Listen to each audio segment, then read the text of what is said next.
Otaku, eu sou Gusti, e hoje vamos falar sobre os Luas inferiores, os 6 demônios mais fracos dos 12 mais fortes. Eles são os 6 demônios que, juntos com os outros 6 Luas superiores, formam os 12 Kizukis, uma organização formada pelo Muzan, onde ele reunia os demônios mais fortes e comandava ataques contra humanos e caçadores. Essa organização era tão famosa dentro da organização de caçadores, que o simples fato de matar um desses Onis fazia o caçador responsável pela eliminação automaticamente se tornar um pilar, subindo para o rank Hashira. E diversos caçadores usaram isso como método de promoção, como Muichiro Tokito, Sanemi Shasugawa e Kyojuro Rengoku.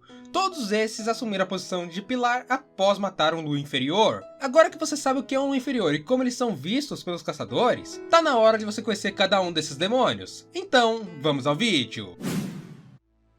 Kyogai, o antigo Lu inferior 6. Ele foi o primeiro Oni que tinha relação com os 12 Kizukis que foi nos apresentado na obra, e o principal vilão do arco da mansão Tsuzumi. Esse Oni possuía um Kekijutsu que parecia o Kekijutsu da Lua Superior 3. A Nakimi conseguiu utilizar seu Kekijutsu para criar o Castelo Infinito. Mais diferente da Nakimi, que consegue manipular um espaço gigantesco em volta de si, o Kyogai era limitado apenas ao alcance da mansão. E ao invés de uma biwa, ele utilizava diversos tambores que ficavam espalhados pelo seu corpo, e cada um desses tambores tinha um efeito diferente no local à sua volta, podendo mudar a posição e os ângulos dos cômodos como ele bem entender, porém ele mesmo não era afetado por essas rotações. Kyogai, quando ainda era um humano, ele sonhava em ser um escritor, mas suas habilidades sempre foram menosprezadas e zombadas por aqueles que lhe procuravam aprovação. E para piorar sua situação, o seu outro hobby, que era tocar tambores, também era muito ridicularizado quando ele buscava alguma aprovação, até que em algum momento ele conheceu Muzan Kibutsuji e se tornou um demônio.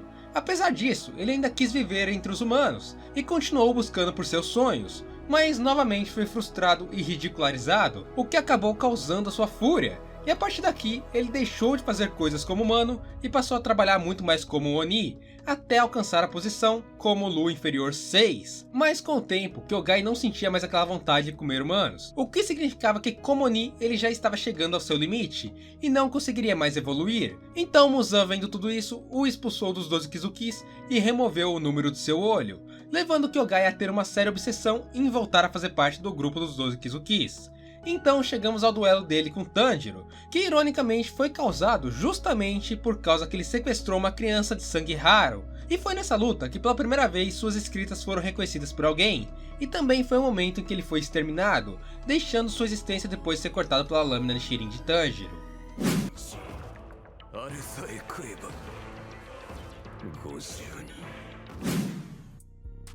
Kamanui, o Lu inferior 6. Não se sabe ao certo qual era a força de Kamanui, porém, para termos de parâmetro, ele era mais forte que o Kyogai e mais fraco que o Rui. Quando vemos ele pela primeira vez no Castelo Infinito dominado pela Nakimi, ele parecia um Oni extremamente nervoso e nem um pouco acostumado a ser convocado para ter conversas com Muzan. E para piorar, por ter pouco tempo como um dos 12 Kizukis, ele mal conseguia ficar calmo mesmo com os outros inferiores parecendo bem mais calmos que ele. E por causa desse nervosismo todo, ele não conseguiu conter os próprios pensamentos. E sem saber que o Muzan podia ler os pensamentos, ele acabou ofendendo o Rei dos Demônios. É bem impressionante ele conseguir ofender o Muzan. Mas também foi graças a essa ofensa que ele foi o primeiro dos Lus inferiores que estava presente no Castelo Infinito que acabou morto pelo Muzan.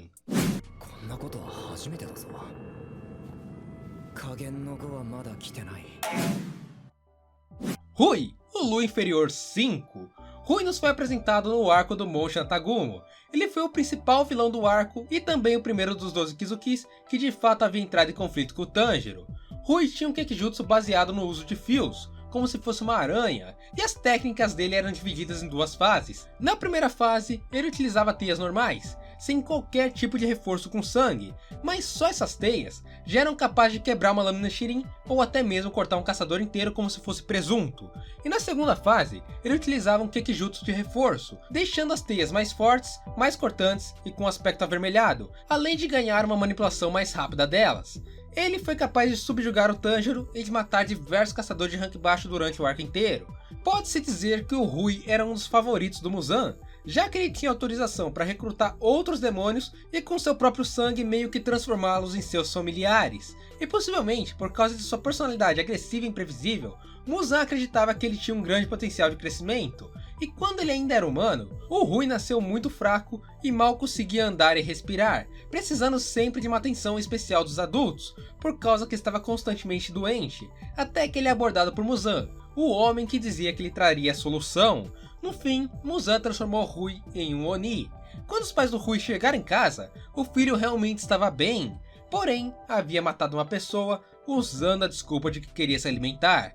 E como reação a isso, os pais do Rui acreditavam que ele se tornou um monstro e tentaram matar seu próprio filho. Mas como todos sabemos, em uma briga entre um humano e um demônio, os Onis sempre estarão em vantagem, e o Rui acabou matando os próprios pais. Isso explica o porquê daquele fascínio dele em criar uma família recrutando Onis aleatórios.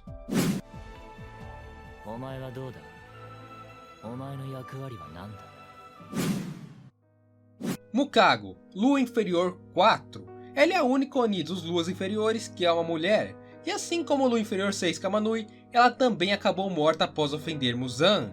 De início ela parecia estar bem calma, mostrando que não era um ambiente estranho para ela, mas a presença do Muzan realmente a assustava, e assim que Muzan matou Kamanui, ela só foi ficando cada vez mais nervosa, até que Muzan falou que eles, quando tinham a presença de um caçador de nível Hashira, apenas pensavam em correr, e essas palavras do Rei dos Demônios acertou a Mukago, que tentou justificar aquelas ações e dizer que aquilo não era verdade, e até chegou a implorar em lágrimas, dizendo que ela não pensava em fugir de Hashiras, mas aquela atitude dela realmente irritou Muzan, que matou ela sem mais nem menos.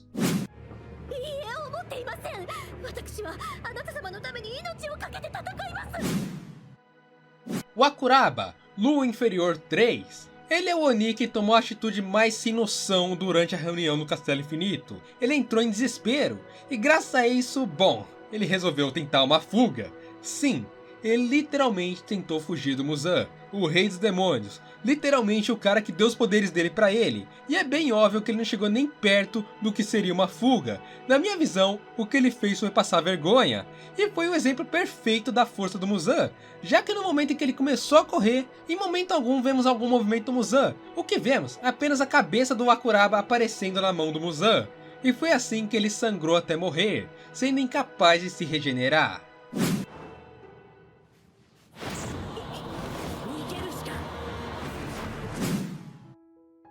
Hairu, o antigo Lua Inferior 2. Ele foi o vilão da Kyojuro Rengoku Gaiden.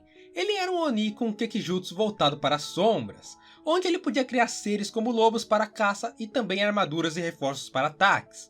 Ele deu um trabalho gigantesco pro Kyojuro Rengoku, que só conseguiu matar ele graças à nona forma da respiração das chamas. Mas por muito pouco, o Rengoku não partiu dessa para uma melhora ali mesmo. Hairu também tinha uma estranha obsessão em colecionar armas, que iam de armas de fogo até a lâmina Nichirin de caçadores que ele eliminava.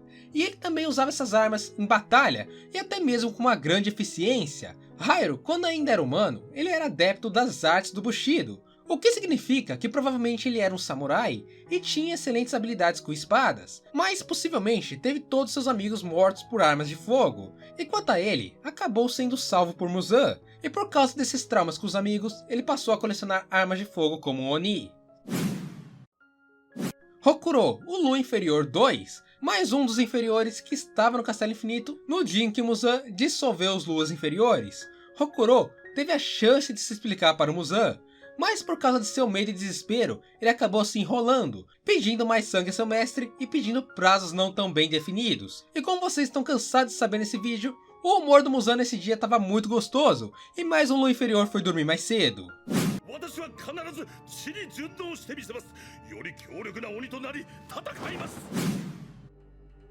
Eimo, o Lua Inferior 1, o único Lua Inferior que sobreviveu ao Castelo Infinito.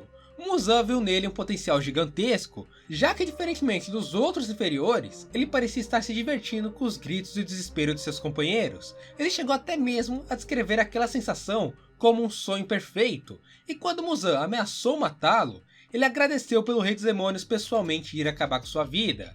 E observando toda aquela situação, o Muzan realmente ficou surpreso, e resolveu dar mais de seu sangue para aquela lua inferior. Junto ao seu sangue também veio uma nova missão, matar um Hashira ou o Caçador dos Brincos de Hanafuda, que no caso era o Tanjiro, e com sua missão agora bem definida, o Emo deu início ao arco do Trem Infinito, onde ele batalhou contra o Tanjiro, o Inosuke, o Zenitsu, a Nezuko e o Pilar das Chamas, Kyojuro Rengoku.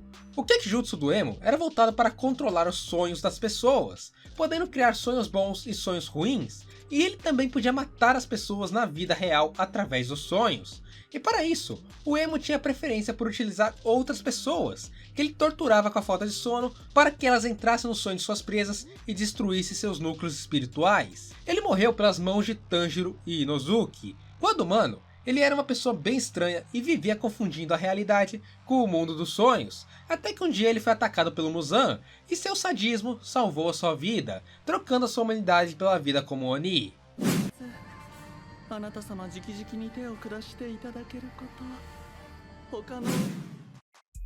E aí, o que você achou da história de cada um desses Lus inferiores? Se você curtiu, deixa aqui o seu like e se inscreve no canal, assim você me ajuda a continuar crescendo e também vai receber notificações de outros vídeos como esse. E no mais, é isso, um beijo, um abraço e falou!